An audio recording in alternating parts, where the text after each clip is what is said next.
बिस्मिल्लाहिर्रहमानिर्रहीम। अस्सलाम वालेकुम नाज़रीन, मैं हूं आसिम नसीर और आप देख रहे हैं हमारा यूट्यूब चैनल आसिम सीरीज। नाज़रीन, मेरे साथ मौजूद है आज बाबा एस्ट्रोलॉजी फवाद वसीम साहब, जिनका व्हाट्सएप नंबर हमारे स्क्रीन पर मौजूद है। अगर आपको रब्ता करना है तो नीचे दिए गए नंबर पर रब्ता कर सकते हैं। इसके अलावा जिसने अभी तक हमारे चैनल को सब्सक्राइब नहीं किया तो बराए मेहरबानी हमारे चैनल को सब्सक्राइब भी कर दें। अस्सलाम वालेकुम सर, क्या हाल है, कैसे हैं आप? जी, वालेकुम सलाम। मैं बिल्कुल ठीक हूँ। शुक्र है रब की जात का, जितना करे उतना कम है। बिल्कुल ठीक है सर। सबसे पहले तो सर बहुत बहुत शुक्रिया हमें वक्त देने के लिए। अच्छा सर, खान साहब के हवाले से स्टार्ट करते हैं क्योंकि बहुत बड़ी डेवलपमेंट है। बैरिस्टर गौहर हैं जो इस वक्त पार्टी के चेयरमैन बने हैं।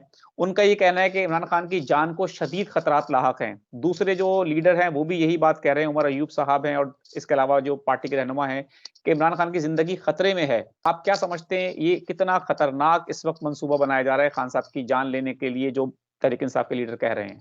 देखिए, सबसे पहली बात यह है, मैं आपसे जो भी बात करूंगा मैं प्लानड पोजीशन को मद्देनजर रखते हुए करूंगा। ठीक है कि नहीं? कि प्लानड पोजीशन को मद्देनजर रखते हुए जमीनी हकायक क्या कह रहे हैं। ठीक है। अपनी पास से कोई राय, कोई सियासी राय या कोई अपनी सियासी वाबस्तगी, वो हर इंसान की किसी ना किसी जमात से होती है। लेकिन जब आप किसी मयार पे होते हैं, जब आप किसी मनसब पर अल्लाह ताला आपको फाइज करता है, तो फिर आपके लिए सिर्फ वो चीज होनी चाहिए जो इल्म कह रहा है, उसके अलावा कुछ नहीं। बरहक जो सी बिल्कुल। है वो खुदा की जात है, बेशक इसमें कोई शक नहीं है।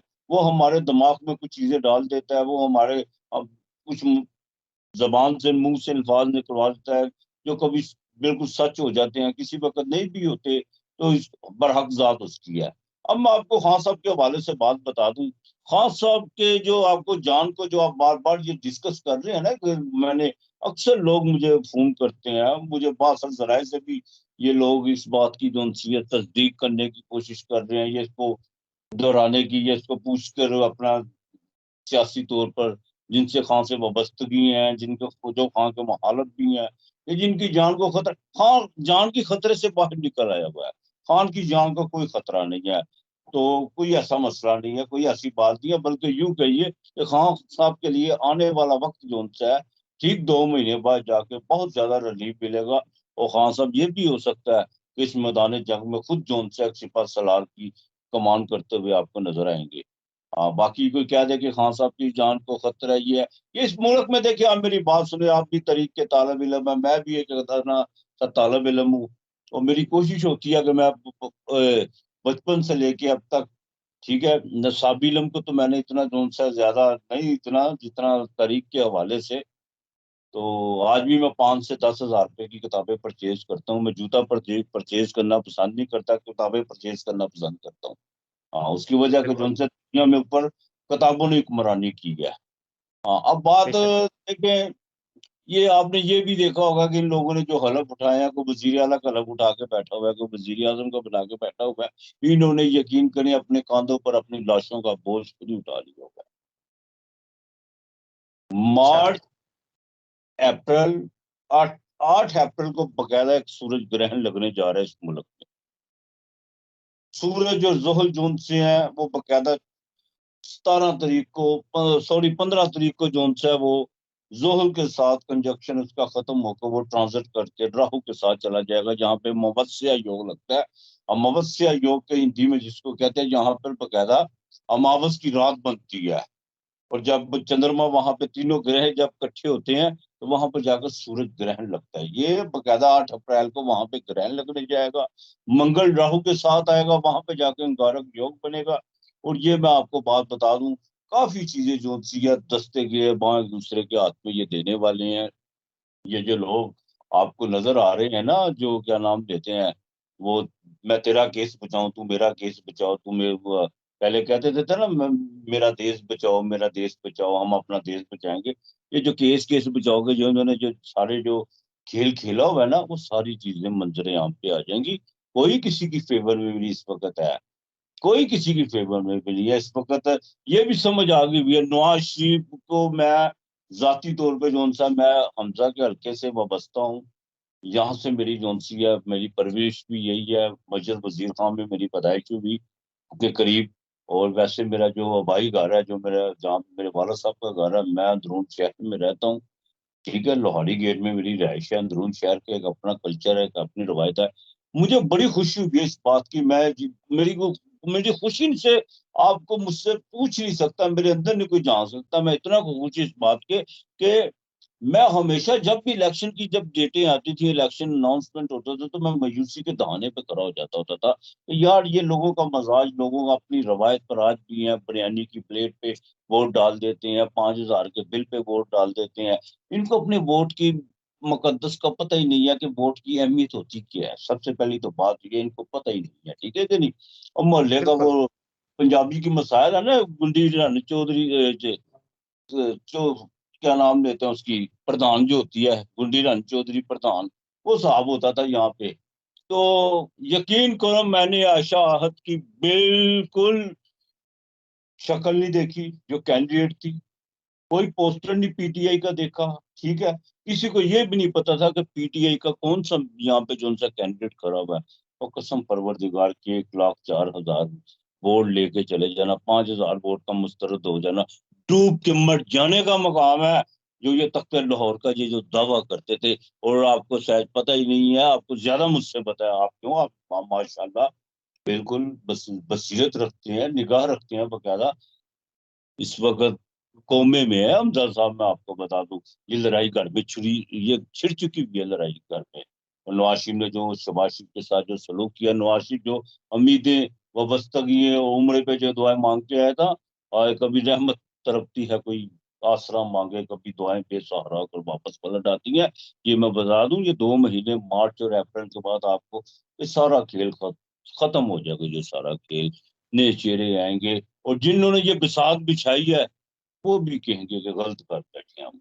हाँ, वो भी कहेंगे कि बहुत ज्यादा गलती, गलती तो उनसे हर दौर में गलती उनसे होती है। जो इल्म जुर्रत ना दे वो लानत होता है। मैं ऐसे इल्म को इल्म नहीं मानता, साफ और सीधी बात है। वो लानत होता है इल्म जो इल्म जुर्रत ना दे। कोई बात नहीं, जिंदगी की आधी सदी देख आए, खबर में नहीं जाना हमने, इसमें कौन सी कोई बड़ी बात बिल्कुल ठीक है।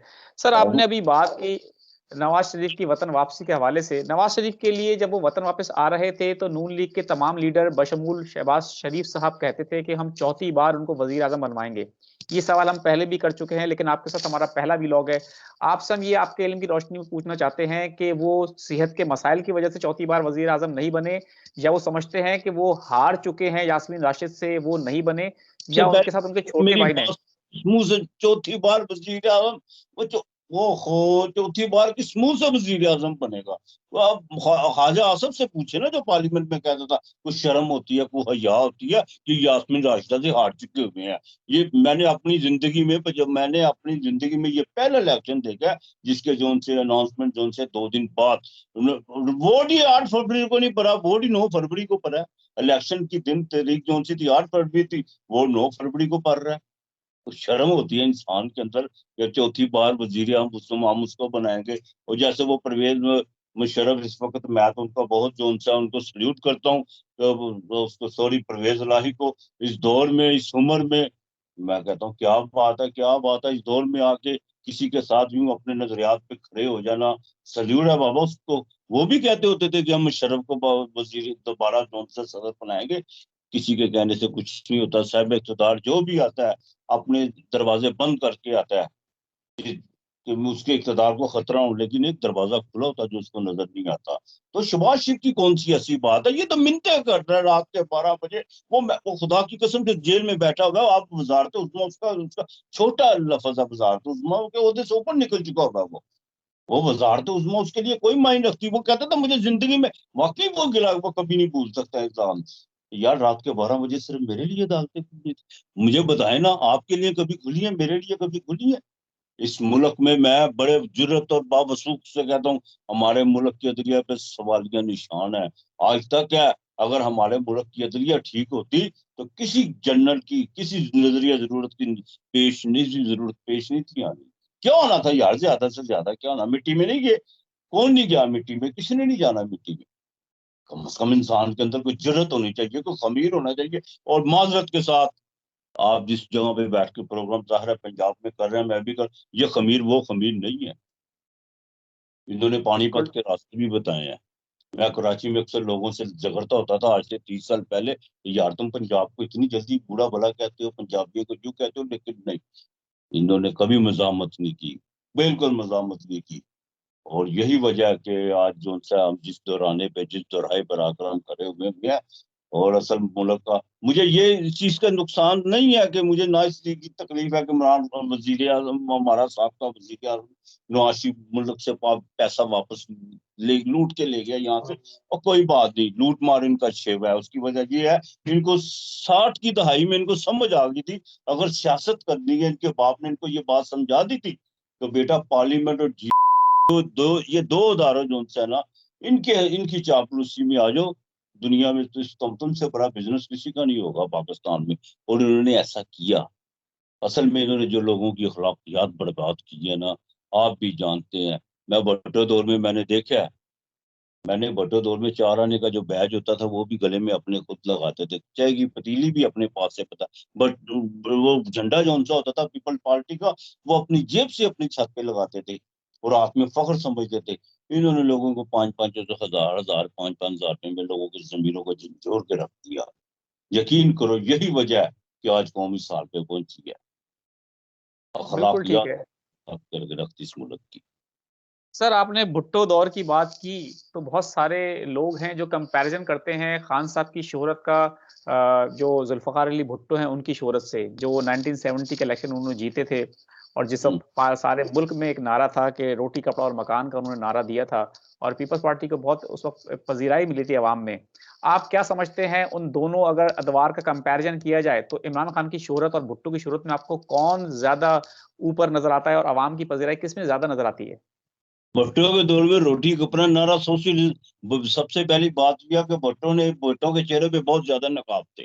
ठीक है, भुट्टो सोशलिज्म का नारा लगा के आए थे, जिसमें जीए रहीम थे। 1968 में पीपल पार्टी वजूद में आई थी। ये जिनकी ये क्या नाम लेते हैं लेबॉर्ट्री है, जीनल लेबॉर्ट्री, डॉक्टर क्या नाम है उनका, ये सब मुबश्शिर लोग हसन साहब भी करीम थे। थे। ये मुबश्शिर हसन साहब थे। डॉक्टर मुबशर हसन, बिल्कुल बिल्कुल बिल्कुल बिल्कुल। तो भट्टो साहब ने असल में सोशलिज्म का नारा लगा के है, बाद में मौलवियों के हाथों में जो उनसे थे यरगमाल बना दिए थे। ठीक है, अब मेरी बात सुनो, रोटी कपड़े मकान की तो मैं बात नहीं करता। मैं इतनी जरूर बात करता हूँ, इमरान खान के लोगों को जेब में 14 लाख रुपया डाल दिया, हेल्थ कार्ड डाल दिया। हाय हाय, जो किसी ने नहीं डाला। मेरे अपने मिलने वालों को खुदा की कसम बाईपास हेल्थ कार्ड से मुफ्त हुए हैं, वो आज दुआएं देते हैं। यकीन करो उनकी आंखें भर आती हैं। उन्होंने लोगों के उनके वसाइल उनके हाथों में पकड़ा दिए, तुम्हारे वसाइल हैं। इन बदबख्त बगैरतों ने तो पकड़ाया ही किसी को कुछ नहीं। ये खुद थे चोर डाकू लुटेरे। मैं एस्ट्रोलॉजर के साथ साथ एक मुल्क का शहरी भी हूँ। मैं दर्द भी रखता हूँ अपने इस मुल्क के लिए, यकीन कीजिए रोना आता है। और वो भट्टो के दौर में भट्टो से बहुत आगे निकल चुका हुआ है जुल्फकार अली भट्टो। सिंध में ठीक है, अब जो सिंध का जो इन्होंने हाल किया है, भट्टो तो कब का बेचारा कब्र में उतर गया, अदालती कत्ल हुआ, उसके साथ ज्यादती हुई, जो भी हुई, ये नहीं करी। हाँ, अगर उसको कुदरत मोहलत देती तो शायद वो इस मुल्क के लिए कुछ ना कुछ जरूर करता, बल्कि ज्यादा करता। लेकिन इसने तो हीर कर दी पकड़ के।